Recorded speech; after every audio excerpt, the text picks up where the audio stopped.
You might have come across recaps of this manhwa before, but this video dives into the latest chapters that have been released recently. Before we delve into the story, let me give you a quick summary of it.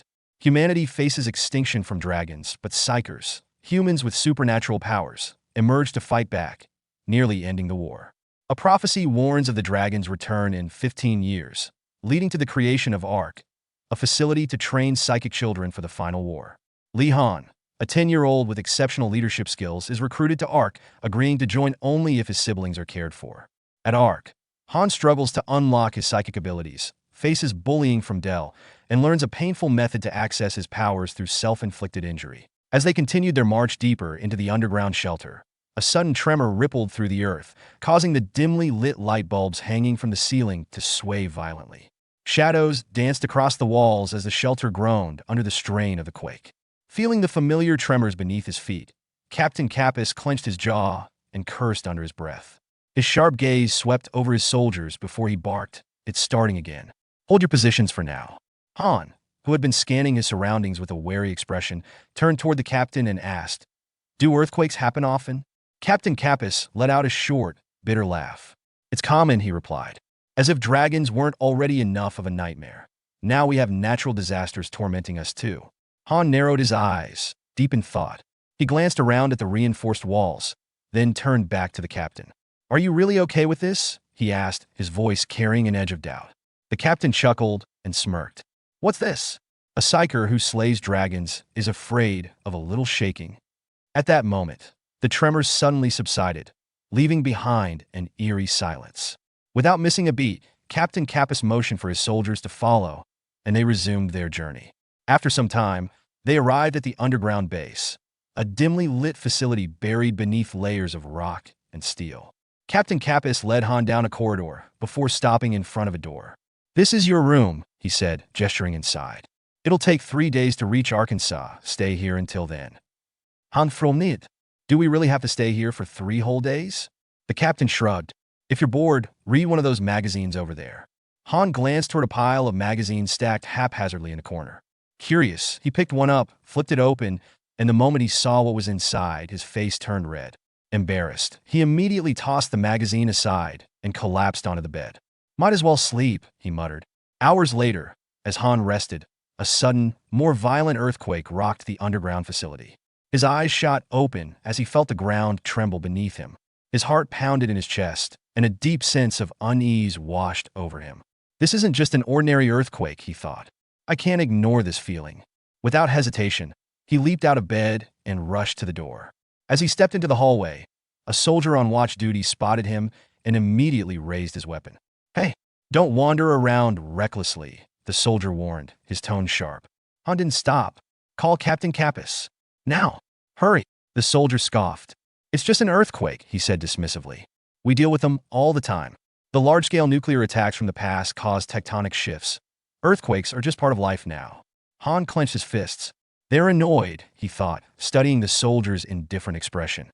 "If what they're saying is true, then fine. But if there's another reason behind this, we could all be in danger." Determined, he insisted, "Let me meet with the captain." The soldier let out a frustrated sigh. "Man, you're persistent." Before another word could be said, Captain Kappas suddenly appeared, rushing toward them with urgency in his stride. "Everyone move," he ordered. The soldiers exchanged confused looks. "Captain? What's going on? Why are you in such a hurry?"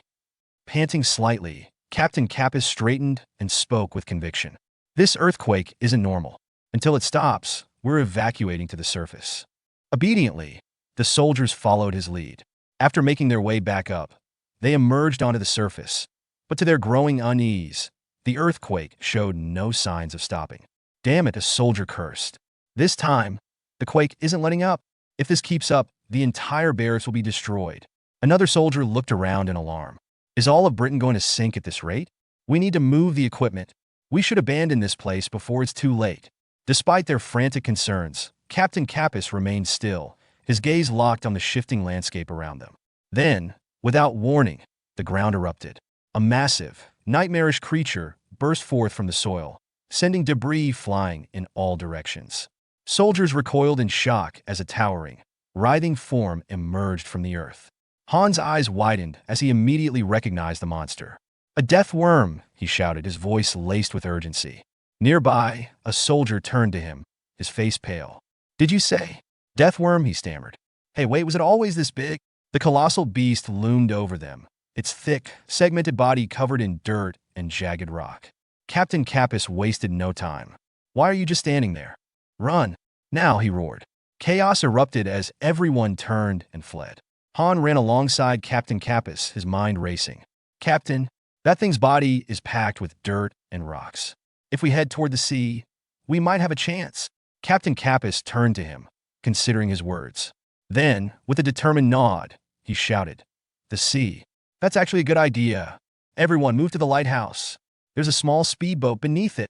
Despite the tremors beneath their feet, they pushed forward with all their strength. Captain Kappas urged them on. "Just get to the sea.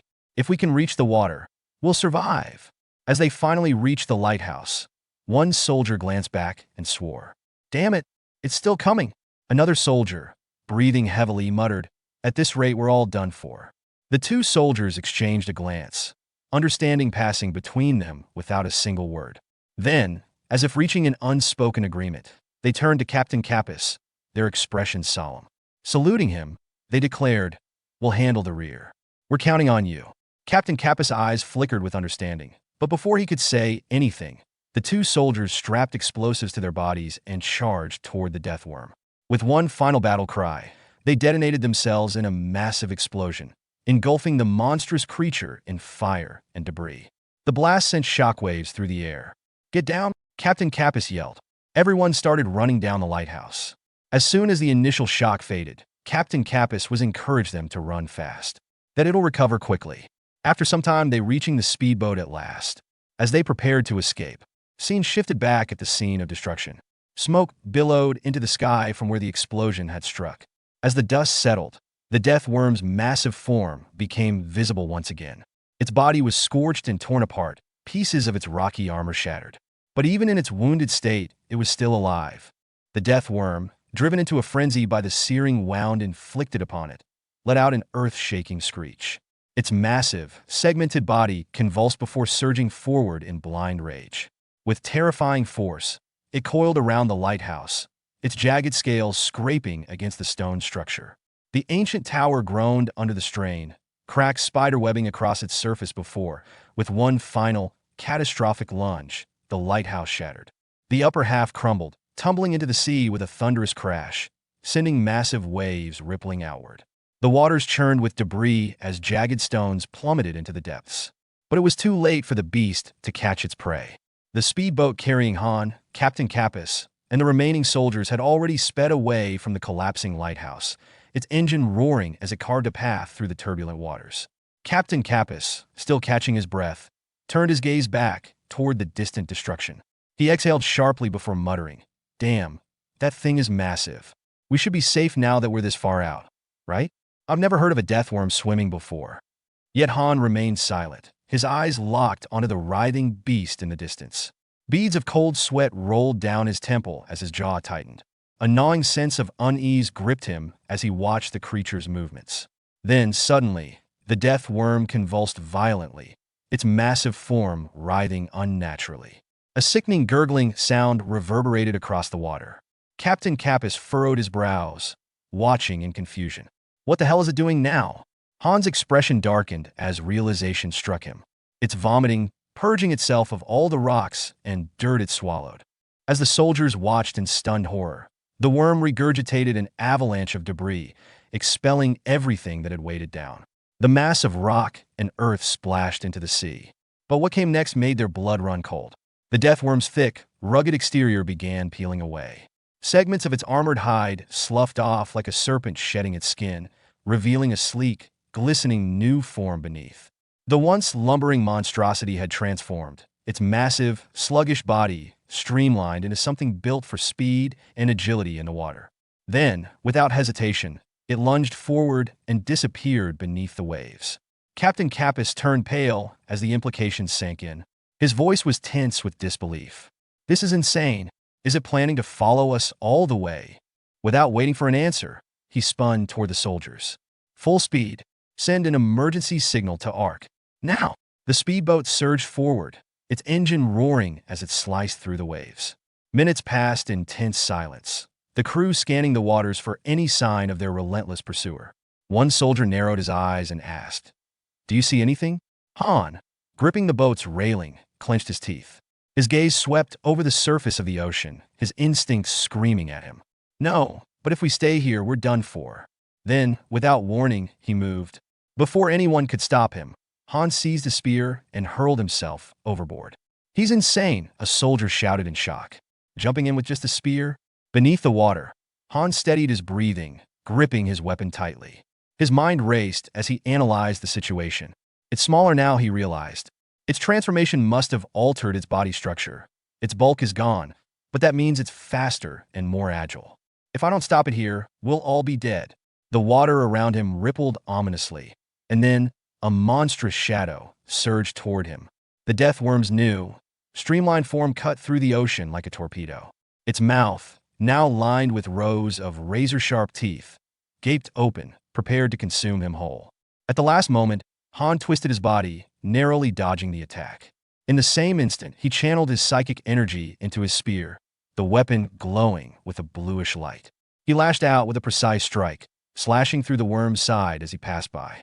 A guttural roar erupted from the beast as dark blood spilled into the water. Above, the soldiers stood frozen in shock. "Is he actually fighting it?" one whispered. "Unbelievable," another muttered. Captain Kappas, however, had no time for hesitation. "Are you all just going to stand there? Get ready to help Lee Han." He quickly secured a rope around his waist and prepared for action. As Han surfaced, gasping for air, Captain Kappas leaped overboard, extending his hand. "Grab on!" 3 soldiers held onto the rope with all their strength. As soon as Han took Kappas' hand, they heaved, pulling both of them back onto the boat. Still panting, Han turned to Kappas. "Grenade! Get it ready." Kappas gave a sharp nod. "Understood." A short while later, Han secured the grenade to his spear, tying it tightly with unwavering precision.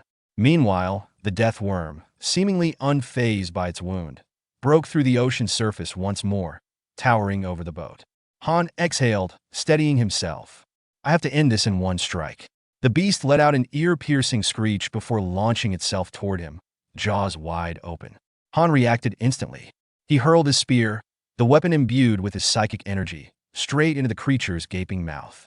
A heartbeat later, a deafening explosion erupted from within the worm's body. The force of the blast sent both Han and the monster crashing onto the boat's deck. The beast's body, engulfed in flames, writhed violently as the fire consumed it. The impact rocked the vessel, sending soldiers sprawling onto the floor. With a final, agonized screech, the death worm's charred remains collapsed into the sea. The burning carcass floated on the surface, motionless. Han, exhausted, used his telekinesis to retrieve his spear before sinking onto the deck. Captain Kappas pushed himself up, still catching his breath. "You're absolutely insane, but thanks to that crazy move, we made it." Han, still gasping for air, let out a weak chuckle. "That was too close. I don't even have the energy to stand." Captain Kappas shot a wary glance at the floating corpse. "Are we sure it's dead?" Han exhaled deeply. "Even if it's alive, it'll take a long time to regenerate." Kappas nodded. "Good. Let's get the hell out of here." With that, the boat sped away, leaving the smoldering remains of the beast behind. Later that evening, as the soldiers finally sat down to eat, one of them placed a meal in front of Han with a grin. "Eat up. You earned it."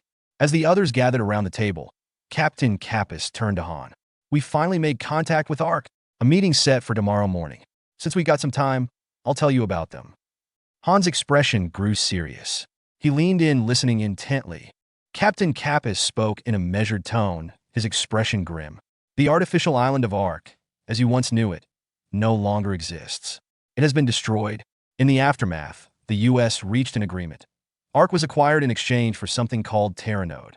Han, sensing the weight behind the unfamiliar name, furrowed his brows and asked, "What exactly is Terranode?" Captain Kappas met his gaze and explained. Terranode is the designation for a state-of-the-art, multi-purpose amphibious assault nuclear submarine. Currently, there are only 2 in existence, one in Ark's possession and the other under the direct control of the U.S. government. Han mulled over the information, his mind racing. Ark's nature makes having a fixed base an enormous risk, he thought. They had no other choice but to remain mobile. If you think about it, even Citadel, despite all its defenses, is standing on shaky ground. As dawn broke the following day, golden light spilling over the restless sea, their boat finally reached its destination. Stepping onto the dock, Captain Kappas turned to Han, extending his hand with a firm grip. "It was a pleasure meeting you, Lee Han," he said. Han shook his hand, his expression steady. "Likewise. The pleasure was mine." There was a fleeting moment of silence before Captain Kappas sighed. "It's disappointing," he admitted. "Even though our time together was brief, it was meaningful. Ark is currently following a predetermined route, and it should be arriving soon." Before any further words could be exchanged, an eruption shattered the stillness. Seawater shot high into the sky, cascading down in violent waves as an enormous figure burst forth from beneath the surface. Han, Captain Kappas, and the surrounding soldiers recoiled in shock as the monstrous form of the death worm loomed before them. Chaos descended in an instant. The creature wasted no time in launching its attack, its massive body thrashing through the ranks, killing and wounding soldiers in rapid succession. Captain Kappas took a step back, his voice filled with disbelief. "I can't believe that thing is still alive." Han's grip tightened around his spear as he gritted his teeth. His eyes scanned the creature's form, noticing its hardened exterior and increased speed. Has it evolved into its third stage as a marine organism? He wondered. This isn't something we can take on unarmed. The death worm suddenly shifted its focus, its gaping maw lunging straight toward Han. He braced himself, ready to counter, but before the creature could reach him, a blinding slash cut through the air. In the span of a heartbeat, the death worm's massive head was severed cleanly from its body, tumbling lifelessly to the ground a short distance away. Han barely had time to register what had happened before his gaze locked onto the towering figure that had executed the attack. Standing atop the corpse, its sleek frame gleaming under the sunlight, was a psychic frame bearing Ark's emblem. Later, within the cold, metallic confines of a Terranode-class submarine, Han found himself seated inside an interrogation room. An investigator officer entered, his voice neutral, yet edged with curiosity. "It's been quite some time since I returned. I didn't expect to meet you under these circumstances." Han met his gaze calmly. "I understand," he replied. The officer studied him for a moment before glancing at his uniform. "Lee Han, are you affiliated with Citadel?" Han's response was immediate. "No, I'm not." The officer's eyes narrowed.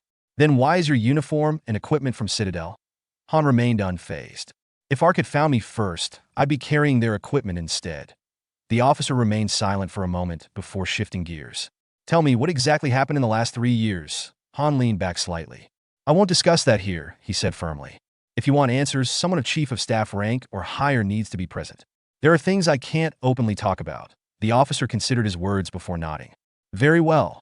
I'll take you to the Chief of Staff's deputy." As a precaution, he secured specialized handcuffs around Han's wrists. Though not entirely restrictive, the gesture was clear. Ark was maintaining a position of caution. As Han followed him down the corridor, his thoughts lingered. "So this is how I'm treated." Their hostility towards Citadel is apparent. They stopped before a heavy, reinforced door.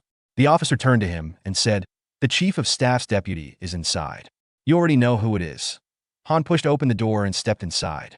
Waiting for him, seated in a chair with a composed expression, was Sergeant John Red. Upon seeing Han, the man adjusted his tie and greeted him. "It's been a while, Lee Han." Han nodded. "It has been, Sergeant." John Red made a subtle gesture toward the investigator, who immediately turned and exited the room. Once they were alone, John Red leaned forward. "Let's skip the formalities. There are no listening devices here. Tell me everything." Han exhaled slowly. "To secure Ark's cooperation, I have no choice but to trust you, Sergeant." And so, Han laid everything out. The events that had transpired, the battles fought, and most importantly, his encounter with the Silver Dragon. John Red listened intently, his expression unreadable. After a long silence, he finally spoke. "This is fascinating. In all my years, even going back to the stories my grandmother used to tell me as a child, I've never heard of something like this. Silver found us, and now, Silver has given us this opportunity." Han nodded. "If we want to locate the Silver Hive, Ark and Citadel need to work together." John Red narrowed his eyes slightly. "We haven't been sitting idle these past 3 years either.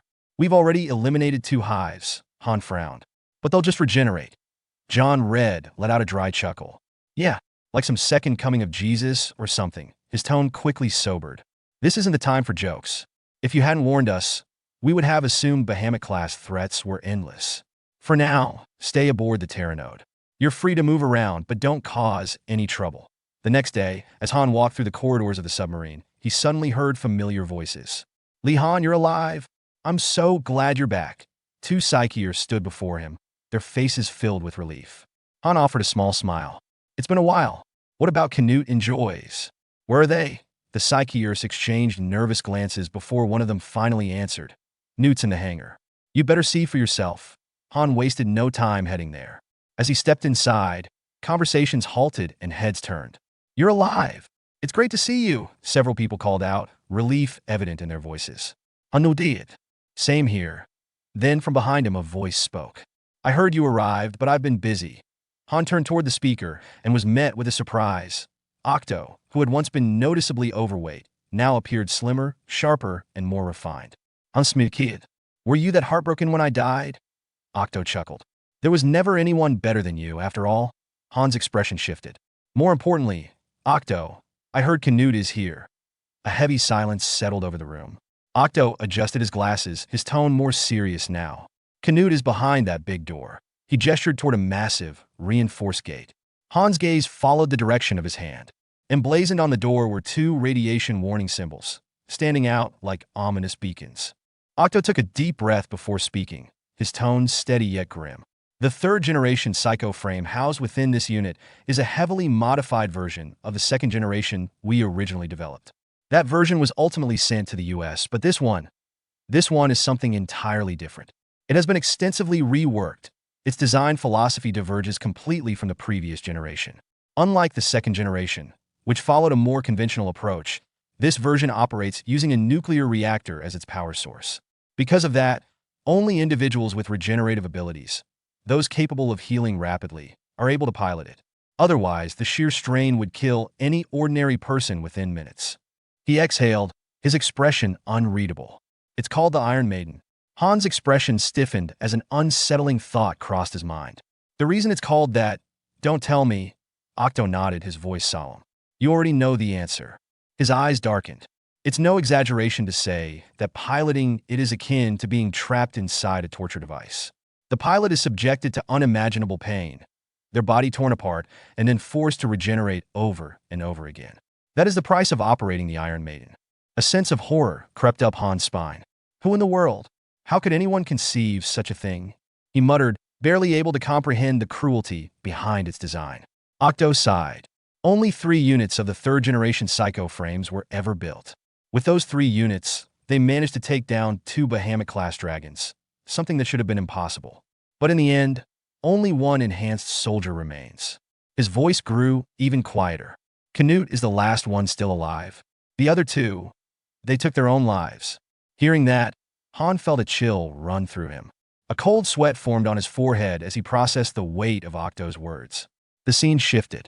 Inside the large chamber that Octo had spoken of earlier, the massive third-generation psycho frame stood motionless, a testament to both its power and the horrors that came with it.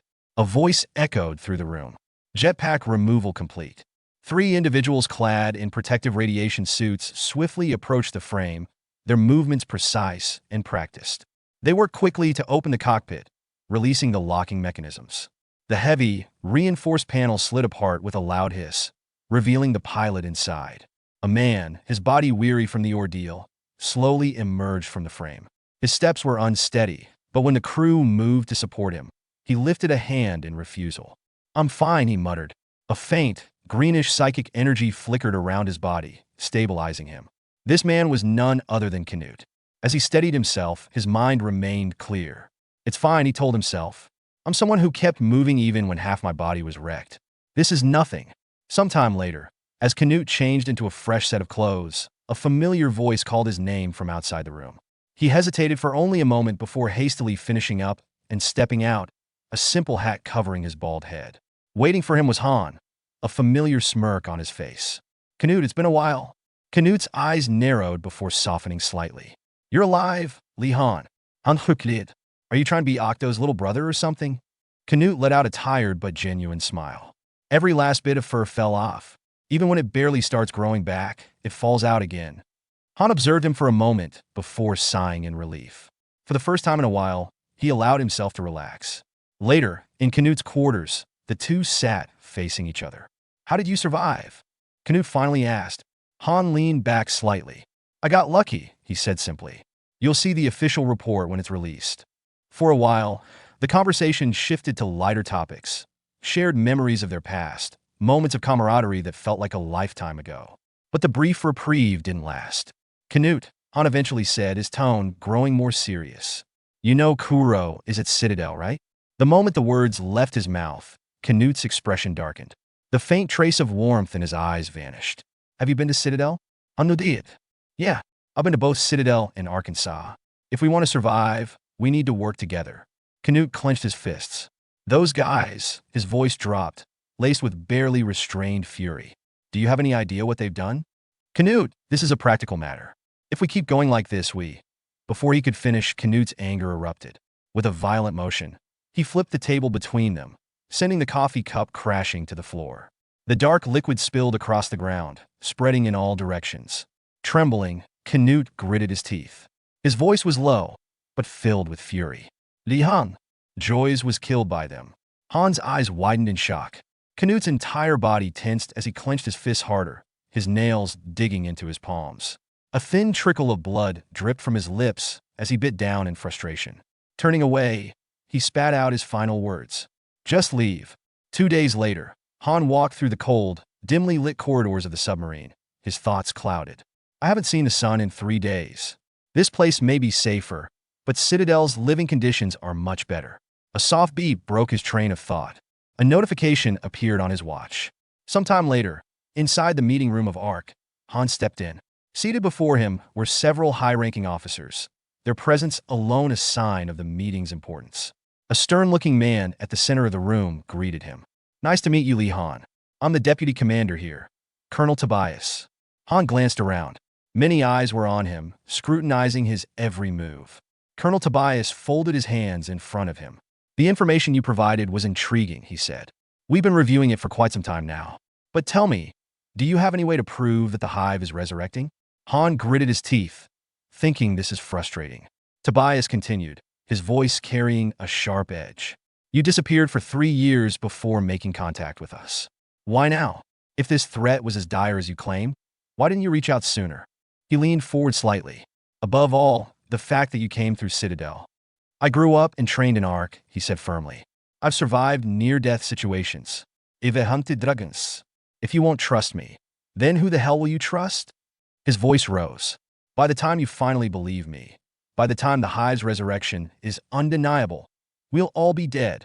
Silence filled the room. Some of the officers exchanged uneasy glances.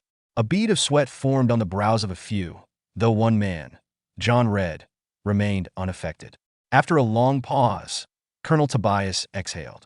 Then, after deep contemplation, he spoke. In 3 days, I will arrange a meeting with the commander. Han's breath hitched. The commander? Does he mean Jürgen Teller? Tobias continued, his tone measured. By then, the commander should regain his clarity. There is no better way to determine the truth than this. Han clenched his fist before nodding. Understood. Tobias stood. Then I'll see you again in 3 days, Li Han. The scene shifted. Deep within the facility, a man sat strapped to a chair.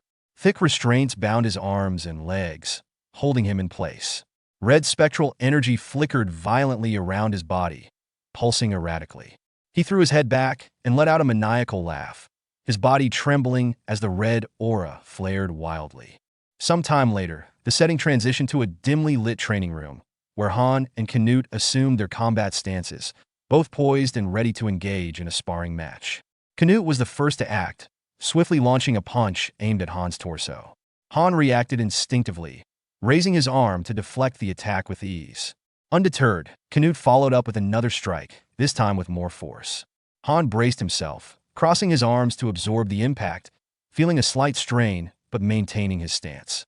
Canute glanced to the side and called out, Kuro, is he doing well? Without missing a beat, Han responded, he's getting by just fine. Without hesitation, Canute surged forward, his fist cutting through the air as he aimed another powerful punch at Han. At the last moment, Han barely evaded the blow, stepping backward just in time to avoid contact. Panting slightly, Han fixed his gaze on Canute and spoke between breaths. Canute, our goal is not revenge. Canute clenched his fists, his expression hardening. I know, but they're the ones who betrayed us first, he exclaimed before throwing a forceful punch. Han instinctively raised his arms once more, crossing them to shield himself against the impact. Some time later, in the changing room, Canute stood with his arms folded, his eyes narrowed in determination. Omega 1, he's definitely the one who killed Joyce, he said firmly. Turning his gaze to Han, he continued, Do you remember what I said before, Li Han? Anyone who hurts my friend, no matter what happens, I will personally kill them. Han remained silent, his face unreadable. Some time later, Han approached Octo with a resolute expression. I need my psycho frame, he stated bluntly. Octo arched an eyebrow. Getting straight to the point, huh? You know I can't just make one whenever I want. Han held his gaze. Think about it. You're a genius. Do you have any spare ones? A smirk tugged at the corner of Octo's lips. I am a genius, he thought to himself, feeling a tinge of pride. Without wasting a moment, he turned to his subordinate. Hey, do we still have Li Han's data? Take him and run a physical exam. Check his physical abilities too. I'll check the storage. But don't get your hopes up too much. Han's thoughts were focused. No one knows what's going to happen next. I need a psycho frame. His subordinate approached him and gestured. Come this way. 3 days later, John Red escorted Han to a secure door where a red light flickered above. As the indicator turned green, John stepped aside and said, Now go inside. Han entered the room, his steps echoing in the silence. Seated in a chair before him was Commander Jurgen Teller. At the sound of Han's approach, Jurgen Teller slowly lifted his head and met Han's gaze. It's been a while, he remarked. Han studied him carefully. Do you remember me? Jurgen Teller's expression remained neutral. My memory is still good enough. Han's eyes narrowed. You don't have much time, do you? I want to prove my innocence. Without responding immediately, Jurgen Teller gestured for Han to remain quiet as he flipped through the report Han had handed over. After a moment, a slight smile appeared on his face. If the contents of this report are true, you will become the hero who ends the war. Han's expression darkened. I didn't come here to be a hero. Jurgen Teller raised a hand and beckoned Han to step closer. As Han approached, an ominous red aura began to radiate from Jurgen Teller, rapidly expanding to surround Han. Han's psychic abilities immediately activated, creating a barrier to shield himself. Internally, he noted, this feels unpleasant. Jurgen Teller observed him intently. Your mental barrier is still strong. If you want to prove your innocence, you should lower it. Han's voice was steady. I don't know how. Jurgen Teller leaned forward slightly. Relax. Empty your mind, he instructed as his red aura intensified, wrapping around Han like a tightening grip. As the power surged, Han's vision blurred. My consciousness, it's fading. This is dangerous. Within moments, Han's resistance crumbled. His body stiffened as his mind succumbed to Jurgen Teller's control. Jurgen Teller's lips curled into a sinister grin. You're the real deal. The way to end the war is in your hands. Truly, the hope of humanity. All the divided humans can be united into one, a dangerous existence. He let out a manic laugh. Completely under Jurgen Teller's manipulation, Han's body moved against his will. His hands reached forward, fingers tightening around Jurgen Teller's throat in an iron grip. Alarms blared through the facility as soldiers stormed into the room, armed with metal bars. Damn it, that bastard! Restrain him! One of the soldiers shouted upon witnessing the scene. One soldier swung a metal bar, striking Han on the head. Han's grip loosened as he collapsed to the ground, only for the soldiers to begin kicking him relentlessly. Amidst the pain, Han's mind flickered back to life. What is this? He thought in confusion. As the soldiers secured him with restraints, one of them muttered, so he really was Citadel's assassin? Another soldier hurried to Jurgen Teller, offering support. Commander, are you all right? Jurgen Teller masked his wicked satisfaction behind a composed expression, covering his mouth as he thought, humans are so amusing just the way they are. Watching them slowly fall into ruin on their own, there's nothing more thrilling. Some time later, inside a cold, dimly lit interrogation room, Han sat bound to a chair, his mouth tightly covered with cloth. Canute and John Red, now informed of the incident, both expression became grim. In their minds, there was only one conclusion. Li Han is a spy from Citadel. We got plenty more where that came from. Hit the subscribe button and stay tuned for even more amazing content.